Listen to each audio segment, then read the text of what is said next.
Under the cold streetlight. I, Lily Harper, never thought I'd end up back in my parents' old house in the remote suburbs of upstate New York. But the breakup with Ethan left me no choice. We used to live together in a tiny apartment in Albany, where the city's rhythm made me feel like I belonged. Word of advice: never sign a lease with someone you just started dating, no matter how intense the love feels. Ethan wasn't the man I thought he was, and when things fell apart, I had to pack my bags, leave Albany, and return to my parents' house in a small town nestled between dense forests and dusty back roads. At 27, I'm not exactly the countryside type. I crave city lights, crowded bars, and a life that never slows down. But here I am, stuck, at least temporarily, until I can afford a place of my own. And it definitely won't be anywhere near Albany. My parents' town, where Walter and Evelyn Harper live, is the very definition of dull. Winding roads pass through empty fields, a couple of tiny grocery stores, and one lone bar that closes at 10 p.m. I went back to my old job at a local urgent care clinic, my first ever job before I moved away. They were happy to take me back, but the price was inconvenient night shifts, from late evening to early morning. The work wasn't hard, mostly paperwork and helping patients, but it was boring enough to drive anyone mad, wrecked my sleep, and destroyed the little social life I had. Around here, social life meant the occasional coffee with a high school friend or listening to my dad recount his lumberjack days. After a night shift, I usually grab some food, takeout mostly, since not many places are open at that hour. But that morning, around 4 a.m., I remembered a small bakery at the edge of town that opened early for truck drivers. They had everything from breakfast sandwiches to salads, so I stopped by, picked up a hot roast beef sandwich and a green salad, planning to enjoy them once I got home. But first, I needed gas, so I headed to the only mobile station still open at that hour, a lonely spot on a desolate road leading home. The gas station's lot was huge, but rarely had any other cars, even during the day. I went inside to pay cash, hoping to save a few bucks. When I came back out, I noticed a sleek black sedan parked at the far pump. A tall, lean man in a dark jacket stepped out. I didn't think much of it, just focused on filling up my mom's car. But as I started pumping, I saw him do the same, then lock the nozzle to let it fill automatically. He then walked past two pumps straight toward me and said in a deep voice, "Want to see something funny?" Instantly, I felt uneasy. Something in his voice and his stare made my skin crawl. Still, I responded, trying to sound calm. "What do you mean?" He began doing a silly trick, pretending to pull his thumb off his hand by bending it down. A worn out gag kids play. He did it while looking straight at me, his lips curling into a smirk, like he knew it was dumb but did it anyway. I forced a chuckle, hoping he'd go away, but he didn't stop. He repeated the trick over and over, even when I turned away and pretended to check the gas hose. I could feel his eyes glued to me, and it made me tremble.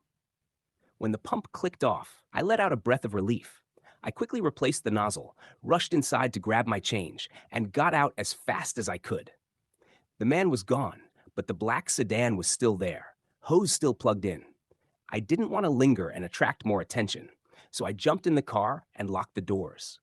A strange instinct made me glance at the back seat, empty. I drove off, trying to shake the unease that clung to me. 5 minutes later, I arrived at my parents' house, a two-story wooden home nestled among towering pines. I grabbed the spare key they hid under a stone by the porch, unlocked the door, then carefully replaced the key in its spot. I always locked up after entering, a habit from city life. The house was quiet, the only sound the ticking of the wall clock in the dark. I walked into the kitchen, placed the food on the table, careful not to wake my parents. I sat down, opened the sandwich box, and eagerly bit into my 4:30 a.m. meal. Then, between chews, I heard a sound that froze my blood, keys turning in the front door lock, followed by the door creaking open and shutting again. I stopped chewing, my mouth still full, frozen in place.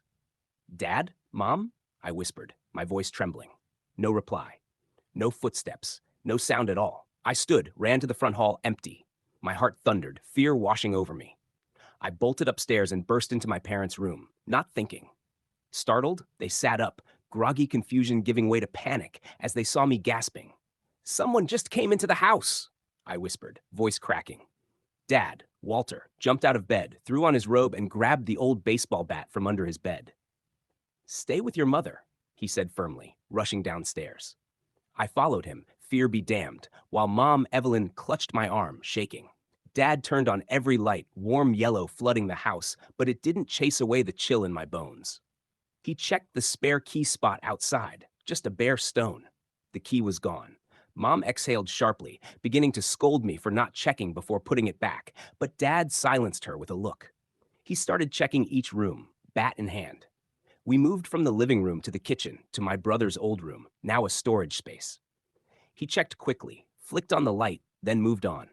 But I stayed behind, something tugging at me to look again. I bent to check under the bed. Nothing. Opened the closet, empty. Then I returned downstairs where Dad was unlocking the basement door. I couldn't bring myself to go down there, so I lingered near the dining room next to the front hall. Something urged me to check under the large oak dining table. And there, in the dim light, I saw him. The man from the gas station. His eyes gleamed as he looked up at me, pale face twisted in a crooked smile. I screamed, the sound tearing through the silence. Mom screamed too, rushing to me. Dad charged back up the stairs, bat raised, ready to fight. The man crawled out from under the table, tall and fast, and lunged at my father. Walter, even at 65, fought back, but the guy was younger, stronger. Mom and I didn't just stand there. We attacked, punching, kicking, doing whatever we could. The chaos lasted seconds until he realized he couldn't win against all three of us. He shoved Dad aside, bolted through the front door, and vanished into the night. Mom called the police, her voice shaking. They arrived within 10 minutes, searched the area but found nothing. The black sedan was gone when they checked the gas station. They left a patrol car outside our house that night, and Dad wedged a chair under the door and slept in the living room, bat beside the couch.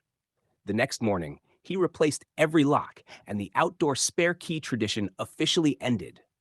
I couldn't stop blaming myself. I brought danger into my parents' home by being careless, by not checking if someone had followed me.